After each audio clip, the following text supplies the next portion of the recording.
To nuke or not to nuke? As Barack Obama prepares to become the first US president to visit Hiroshima, it's worth remembering that the conventional wisdom says dropping the world's first and only atomic bombs was essential for ending the Second World War and saved lives. To this day, a majority of Americans still believe it was the right thing to do, as does one of Japan's top historians, Sadao Asada, who says it's what prompted Japan to surrender.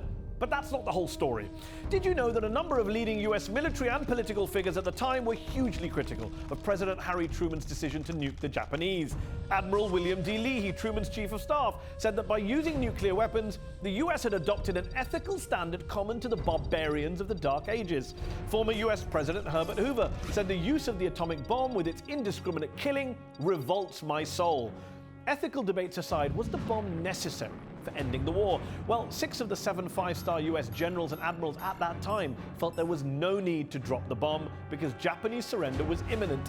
General Dwight Eisenhower, later president, said Japan was already defeated and that dropping the bomb was completely unnecessary. And he wasn't alone in his opposition to that.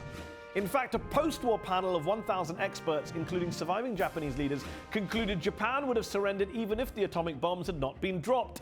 Today, more and more historians are questioning the conventional, the traditional arguments in favor of the attack, including the top Japanese historian Toshi Hasegawa, who has, quote, marshaled compelling evidence that it was the Soviet entry into the Pacific conflict, not Hiroshima and Nagasaki, that forced Japan's surrender.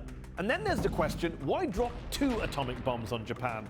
As US historian Barton Bernstein put it, whatever one thinks about the necessity of the first A-bomb, the second, dropped on Nagasaki, was almost certainly unnecessary.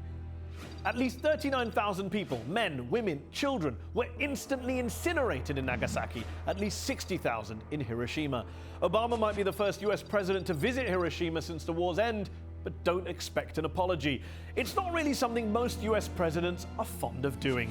I'll never apologize for the United States of America. Ever. I don't care what the facts are.